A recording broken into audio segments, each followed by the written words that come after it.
Welcome to the Lead at the Top of Your Game podcast, where we equipped you to more effectively lead your seat at any employer, business, or industry in which you choose to play. Each week, we help you sharpen your leadership acumen by cracking open the playbooks of dynamic leaders who are doing big things in their professional endeavors. And now your host, leadership tactics and organizational development expert, Karen Farrell Rhodes.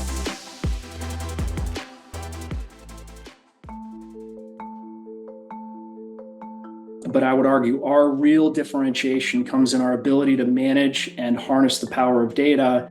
And then a lot of the sort of innovation and AI capabilities that we've brought to market that, again, allow companies to deliver leading edge experiences for their customers.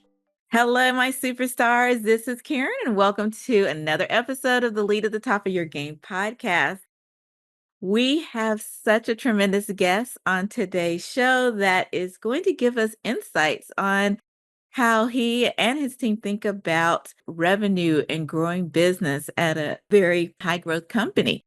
And on today's show, we have Matt Elders, who is the EVP of Revenue at Cordial. And Cordial is a technology company whose software automates billions of data-driven messages, like across email, text, mobile apps, social media, direct mail, and a ton more. Now, their mission is to help the world's largest brands drive scalable revenue growth and lasting customer connections. And I don't know a single company that does not want that. So I am so excited to delve more and learn more about what Cordial does, how Matt and the leadership team helps to steer the company, and to get a few insights in the sales and growth arena. So welcome to the podcast, Matt. Thanks, Karen. Great to be here.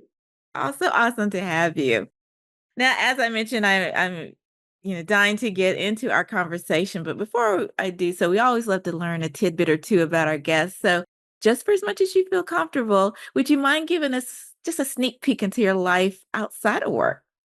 Sure. Born and raised in Connecticut, went to school in Maine and moved to California back in 1989. Been here since then and sort of traveled the high growth venture backed marketing technology companies all my career. Live here with my wife, 2 golden retrievers, and actually have 2 sons, both out of the house at this point. One presently in New York, who's 23, and then one who's 25 and lives in San Francisco. So we spend a lot of time with them. Nice. And obviously blessed with the Bay Area and in particular Marin County, where it's beautiful. So we spend a lot of time outside and enjoy hiking and biking and lots of sort of water activities and all the things that come along with being in Northern California. Well, you know what? My best friend is in Northern California. And so I know it's gorgeous, number one. And number two, that's something we have similar in common, that our daughter just moved and she finished college and started her life. But the difference is she's literally 8 minutes away. She is still in Atlanta, 8 minutes away from the house. Okay. So I don't know if that's really flying the coop. What do you think? Well, it's close. It is pretty close. But we have a bridge that separates us. So much different. But it's still close, 20 minutes. So it's still good. There's water in between us. Absolutely. Well, thank you so much for sharing that, Matt. Well, let's dive right into our conversation, because I know we have only a short amount of time. We probably could talk forever, but let's start out by sharing, if you don't mind, just a few of the highlights of your career before you joined Cordial. How did you get into the sales and revenue space? Great question. I would sort of characterize my career as sort of 3 phases. I've always liked people and always sort of engaged with people and always have looked to try and help individuals and ultimately companies solve problems, which I think led me to sales. But I spent, the better part of the last 30 years actually working in 14 different businesses, have seen a lot of different outcomes, everything from 2 public offerings, 1 private equity acquisition, 3 strategic acquisitions, and then actually 2 shutdowns. So I've had a lot of different experiences that I think that have informed decisions that I've made over time. And when I think about my career, I would sort of characterize it almost as, we talk about kids, but sort of the phases that children go through, which is, early part, you're learning a ton, you're still a child, I was very blessed early on with experiences at Gartner and then Scient Corp. I saw both public offerings, exposed to lots of incredible people. Middle part of my career, I would characterize as sort of this struggling teen trying to, sort of overstretch and do more. And, I went very early in terms of size of company and sort of investment round, went after title and rapid outcome and learned a lot during that period of time. And then sort of in the later stage of my career, sort of the last couple of companies that I've been with being Content Square, Tipco, and Percolate prior to Cordial, businesses were larger, again, in and around marketing technology, still high growth. So it was sort of a builder mindset versus an operator mindset. But I was able to capitalize on a lot of the experiences that I'd had in the earlier part of my career and informed decisions that I made. So lots of excitement and lots of growth during that period of my career. And then actually reconnected with a former product leader who today is the chief product and engineering officer for Cordial. And he indicated or shared with me that they were looking at the time for somebody to lead revenue, joined the business 15 months ago. And I would argue it's been one of the best and most rewarding professional experiences of my career, which is exciting. And hopefully it's the last of 14 companies that I spend time with, but it's been just a great run, a small team. I mean, we've got 140 some odd people. My team is small, but incredibly talented and seeing great success. Well, that's amazing. Well, congratulations on the quick ramp up into Cordial and the success you all have experienced thus far. And by reading about you all when I was prepping, it seems like there's a long runway ahead of you all. So hopefully, it will continue to be. Now, for our listeners, would you mind sharing, and I know I didn't do it justice, so would you mind sharing a little bit more about what Cordial actually does and how it helps serve its clients? Sure. We're in the cross-channel marketing space. So we offer a data platform and one of the more advanced data platforms and marry that with execution capabilities, which includes email, SMS, mobile push, and open channel capability. And the whole idea is about really capitalizing on, a company's data, right? And customer data, and then delivering real-time personal experiences to enable companies to achieve desired outcomes of their customers, right? It could be purchase, it could be engagement, it could be really whatever they're trying to seek. And we've been fortunate to work with some of the largest brands on the planet, including Abercrombie and Levi's, Realtor.com. So very large businesses with millions of people that they interact with. And one of the things that we're finding most interesting about the market right now is this desire to move toward a consolidated marketing platform to free up resource in these marketing organizations, yet continue to sort of facilitate the growth and the acceleration of these businesses. And so it's been an incredible run, and there's a lot of interest right now in the market for our capabilities. I can imagine. But is the space very crowded? It seems like there are a ton of marketing type of people that I don't almost say to the extent that you all do, but how do you all differentiate yourselves? Great question. I think that you're absolutely right. Every business on the planet has a marketing platform that does email and does SMS for those companies that obviously use various messaging capabilities. Mm-hmm. I think the big difference, and again, it's sort of, we've seen a number of waves in the market, right? So, if you roll back the clock 30 years ago, it was really the, Salesforce and Oracle and SAP and Adobe and sort of the larger businesses that acquired pieces of technology that did this. And then fast forward to call it 10 or 12 years ago, there was this realization that some of those technologies were reaching the limits and more data was becoming accessible to these businesses. And so when we founded the company, when the company was founded, it was founded on the premise that in order to deliver personalized experiences, it was critical to be able to harness all of that data and to connect that data with execution capabilities. So that was the premise when the company was founded. And we've been able to mature each of the different channels very quickly and deliver these experiences, which I believe has set us apart from other companies in the space. And, there are certainly other companies that we compete with today that are sort of in this more modern category of marketing technology companies. But I would argue our real differentiation comes in our ability to manage and harness the power of data. And then a lot of the sort of innovation and AI capabilities that we've brought to market that, again, allow companies to deliver leading edge experiences for their customers. Amazing. That is absolutely amazing. Now, I would anticipate, based on my experience, I think you're one of your main targets are larger and enterprise level companies, which are complex within themselves.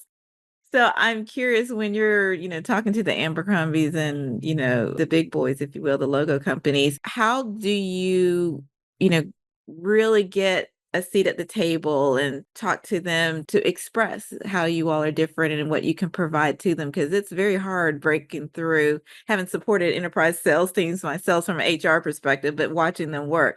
It's hard to break into enterprise level companies if you don't have your act together.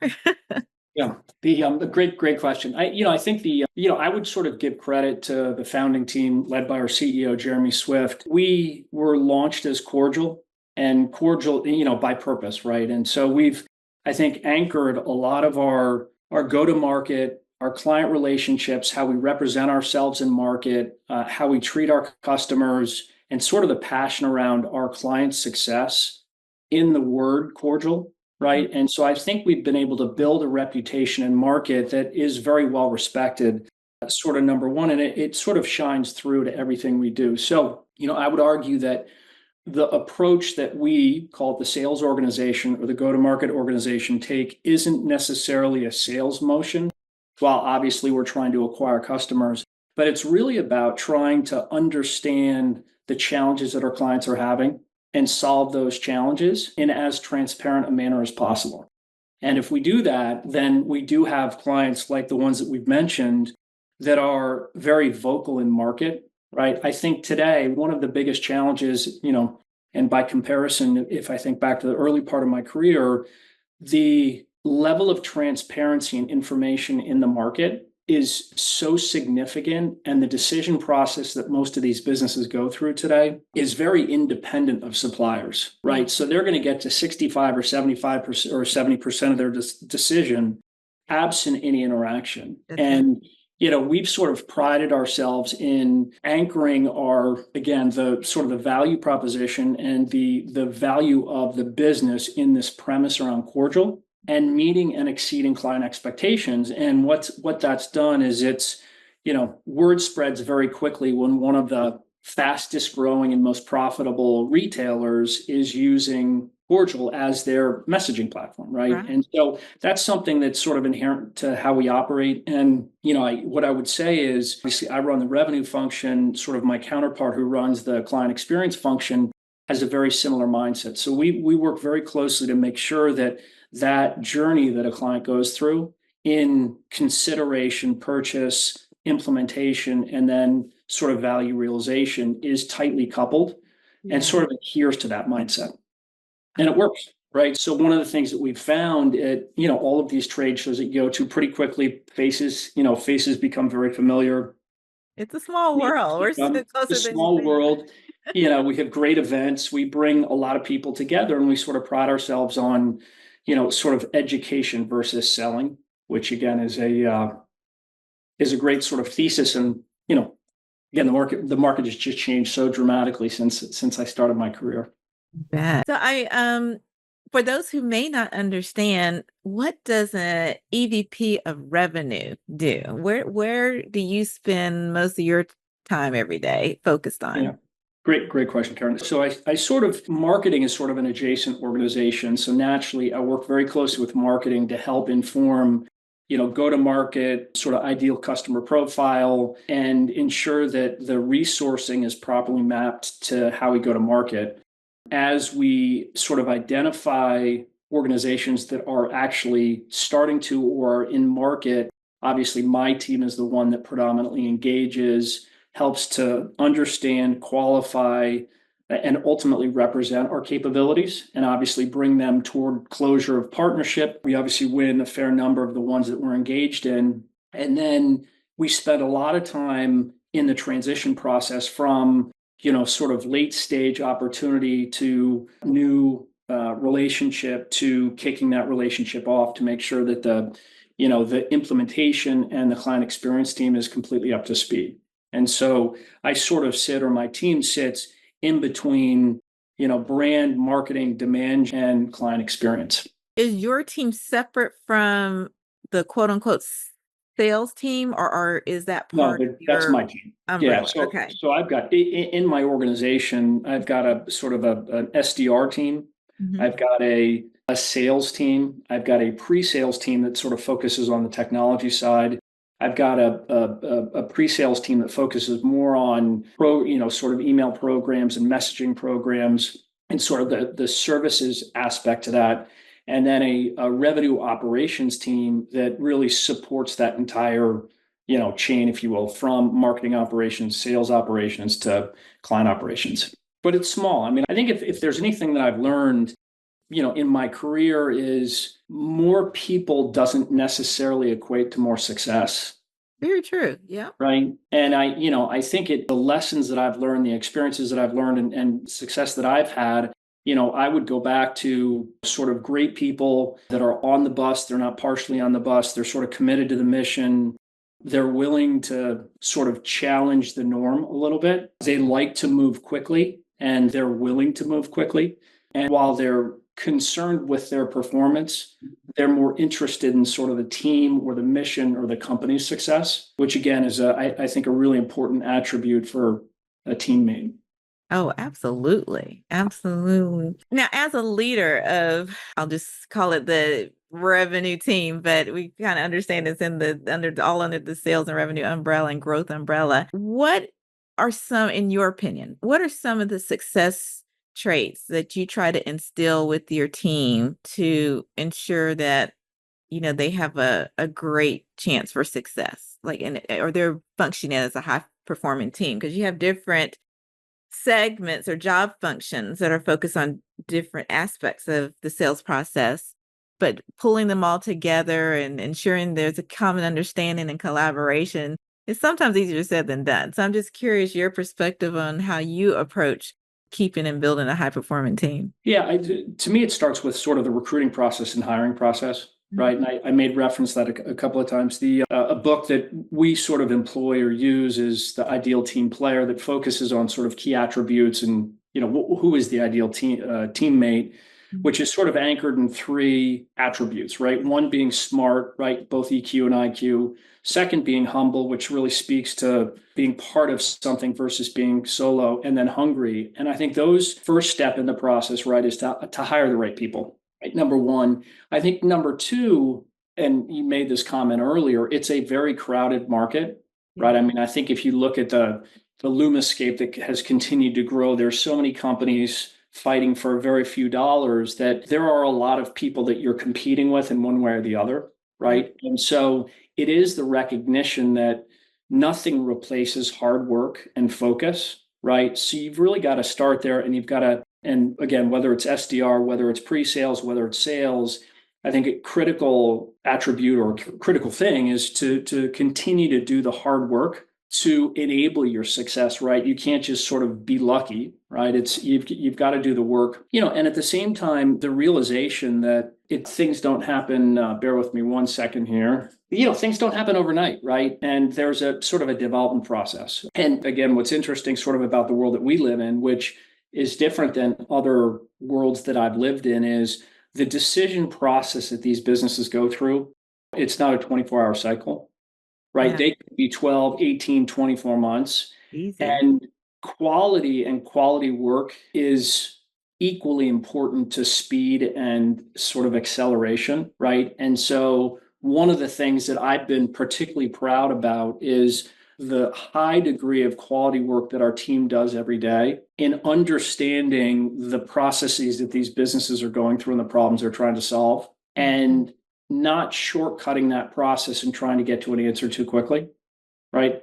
Which again, then I think sort of anchors back to this notion of cordial and transparency and the willingness to educate and help the businesses understand what our true capabilities are, and to sort of add to that, The other thing that we found in the market today, which is different than maybe it was, sort of during COVID, is that money's at a premium, right? And there aren't lots of small dollars to go out and license lots of different technologies. And so there's this move toward consolidation.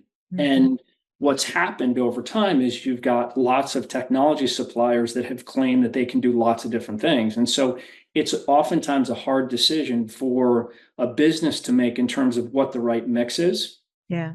So we do spend a lot of time really processing and understand use case and requirements and critical technologies, and ultimately ideally reach a place where the business is concludes that Cordial is the right partner. It's not short-circuited, right? It's really designed to be thoughtful and intelligent. And that's what I think is key, just what you said, Matt, because you're right. A lot of technology companies, and this is just from me observing, I'm a voracious reader. Most of my career was in tech, so supporting tech organizations. So I've tried to be a power user and understand how the markets evolve. A lot of companies end up adding features and say, oh, we can do that, but it wasn't part of their core expertise. And yes, they might be able to check a box, but it might be a C version versus like Cordial's A version of it. But having those conversations with your prospective clients or your current clients to better understand their needs and differentiate your capabilities versus someone else is absolutely key. I'm just curious as well, because you all have the platform, that the licenses that they purchase, correct? That's your revenue model? Yep. Okay. And so do you all do customizations by chance? And the reason I ask is, in my experience, sometimes there's some interesting friction between sales and the engineering team or support developers, because customers ask for features and benefits and customizations, and engineering teams are working, trying to meet as many requests as they can now, but then also plan for future evolutions of your product. So I'm interested of how those dynamics are at Cordial. Great question. The interesting thing, right, is that in any sort of technology environment, call it a function in a business, we're obviously talking about marketing. There are lots of different pieces of technology that are used for lots of different things, right? And oftentimes when we engage with a prospective client and we learn about their technology environment, naturally integration, right, with those various capabilities, tools, what have you, is critically important. And what I would say is, in sort of the early days of Cordial, and for that matter, any business, a lot of time is spent integrating with those pieces of technology, oftentimes, to your point, in more of a one-off type situation. And that may or may not be part of sort of the strategic vision of the business and could potentially distract the engineering team a little bit to its core mission. And what I will tell you is that we made a decision to sort of launch or bring to market an integration framework designed to make it really easy to integrate with different data sets. Again, our core value proposition is we believe we have the most sophisticated data platform in the market. And so naturally, our intent is to bring more data in to capitalize on more about that person so that we can then interact with them in the most effective manner. And so I would say, explicitly to your question, we tend to avoid or try and stay away from customizations that aren't going to be applicable in value to all of our customers, right? Number one. And then number two, one of the things that, obviously any business, ours included, oftentimes does is, in looking at go-to-market, it's sort of about types of companies that we interact with and sell to, and those that we don't. And so we've been very thoughtful, I think, about how we've gone to market, what we call our ICP, which is very focused at, large, leading, innovative retail brands largely, and then other verticals that are closely aligned and have similar requirements, versus going from one ICP and then dramatically shifting to another, because again, it causes lots of friction in allocation of product and engineering resource. Absolutely. And are you all do you mostly serve US-based customers, or are you global? So we are predominantly focused on North American companies, though a number of them, including, an Abercrombie, a Levi's, an Orveon, and there are a handful of others that have customers, have offices and operations globally. Yeah. So we've got people today in Western Europe that serve clients, and also in Eastern Europe who are part of our engineering team. And then does AI play in any way into your platforms yet? And if Yeah, so, absolutely. And obviously one of the dependencies of AI as a capability is sort of access to data and the ability to sort of learn and understand. And so, sort of inherent to the maturity of our data platform, our approach is a little bit unique in the market in that we really start or anchor in this notion of understanding versus generating, right? So that, and the contention is that if you don't understand who this person is and you don't understand their habits and and their experiences and all of the things that they've done, where they spend time on sort of digital experiences or store or what have you, it's very hard to develop, auto develop, if you will, artificially develop anything that's relevant to that person, right? So what we find in market is that many of our competitors have sort of out of the box models and capabilities that they brought to market that aren't necessarily informed by this notion of understanding, one. And then the second thing is we look at it sort of in three different buckets, right? We have a very sort of keen understanding of the message itself, right? Whether or not, how the message manifests itself, what it looks like, content that's included, how it's organized, all those types of things, right? We have very keen understanding of the customer, he or she, right? In terms of who they are and what they do and what they've done and anything that we can possibly understand about them. And then the third piece, which we believe is critically important as well, is in most marketing functions today, the marketing teams are overwhelmed with the number of technologies that they're actually having to use and the number of logins and the systems. And so the rationale for hiring these people, and I think what these people really wanted to do was be creative and come to market with new and innovative ideas, is somewhat challenged with the dependency on all these different systems. And so we really focus on and try and improve the lives of these marketers by delivering capability that capitalizes on sort of what they do and how they work and what they're trying to accomplish at a systems level, which again is sort of AI driven. It's like if you understand what they're trying to accomplish and you can marry message, you can marry customer data, and you could marry inventory data, you could marry weather, you could marry location, you could marry all of these different things, and then sort of potentially even program objectives, right? Think about, one program could be about improving margin. One could be about improving growth. One could be about sort of getting rid of excess inventory. So there are lots of different types of objectives that marketers have responsibility to do. And so, all of a sudden, if you've got the data and you've got an AI layer on top of it and capability, then all of a sudden you can do things that, a business that doesn't necessarily have access to data can't do.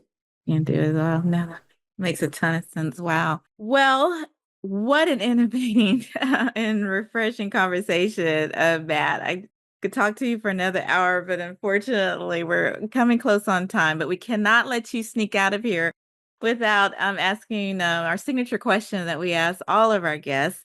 As you know, our company did a ton of research on leadership execution, and we wrote about the results of the findings in a book called Lead at the Top of Your Game.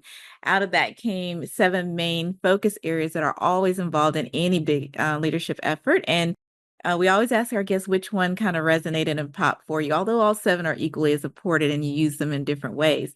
But you were so kind to share that leading with courageous agility really popped for you. And for my new listeners out there, leading with courageous agility is all about having the courage and the fortitude to take, calculated risk or stand up for what you believe in, even if the future is uncertain or unclear, even if you don't know. It's all about still taking baby steps forward, even though you're not absolutely sure what the end results may be.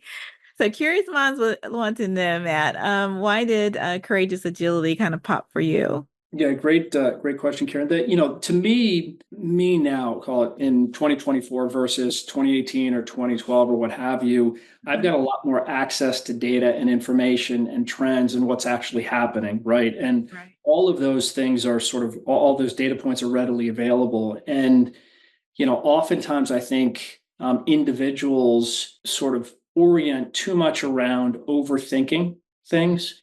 And, that's a decision in itself because it takes longer and getting from 85% to 100% isn't necessarily worth the time. No, And so analysis paralysis. no, no. And Yeah. so, and one of the things that, I'm pretty vocal about with my leadership team in the business is we need to sort of emphasize speed and, while thoughtful, over sort of just trying to over engineer something, right? And stay close to it, right? So it's not like go make a quick decision, go and come back in a year, but it's stay close to it and really sort of this test and learn and course correct versus building this massive strategy and launching something. So I tend to believe that that's the approach. Now, at the same time, what I will tell you is it's not like I go out and make a decision and execute, right? There are lots of both data points and then, sort of dependency on teammates and peers and other people in the organization that sort of inform that. So it's not in isolation. And it's No, absolutely not. But it doesn't have to take you 5 years to make a no, baby step either, right? If no, you no, not at all. right, Yeah, get all the data information, get your key stakeholders' perspectives, and then you make an informed decision about where to take that baby step. very true. Yeah. Yeah. Well, Matt, it has been absolutely tremendous having you on the podcast. We thank you for your insights and the gift of your time. We will have a lot of information about you, your bio, Cordial, all in our show notes. But I always love to give guests a little bit of airtime just to share where the listeners can find you and Cordial if they want to learn more. Sure. I mean, the easiest place is our website, right? Okay. www.cordial.com. Yeah. Lots of information there. And again, for those of you who are at all sort of if you're in the market, you'd see us at all of the big trade shows, et cetera, and sort of all over LinkedIn as the business continues to grow. You are. And I noticed, especially since I knew you were coming on and following you all, but definitely follow them and check them out at their next big trade show. You all know who you are out there and you know what shows they're at. So definitely stop by and say hello to the Cordial team next time you're there. Well, thanks again, Matt, for coming on the show. And we really appreciate you giving, as I said, the insights that you gave today. My pleasure, Karen. Wonderful to be part of the program. Oh, absolutely. And thank you to listeners for the gift of your time as well. Because we know there are literally millions of other podcasts you could be listening to, and we do not take your patronage lightly. So we ask that you continue to join us every week. Be sure to like and subscribe if you haven't already. And the only thing that we ask is that you share with just one friend, because by doing so, together, we can all learn how to better lead at the top of our game. Sorry, got tongue-tied, fellas and ladies. Thanks so much, and we will see you next week. Take care. Thanks, Karen. Thank you. Bye-bye. And that's our show for today. Thank you for listening to the Lead at the Top of Your Game podcast, where we help you lead your seat at any employer, business, or industry in which you choose to play. You can check out the show notes, additional episodes, bonus resources, and also submit guest recommendations on our website at leadyourgamepodcast.com. You can follow me on Twitter, Facebook, Instagram, and LinkedIn by searching for the name Karen Rhodes, with Karen being spelled Karan. And if you like the show, the greatest gift you can give would be to subscribe and leave a rating on your podcast platform of choice. This podcast has been a production of Shockingly Different Leadership, a global consultancy which helps organizations execute their people, talent development, and organizational effectiveness initiatives on an on-demand project or contract basis. Huge thanks to our production and editing team for a job well done. Goodbye for now.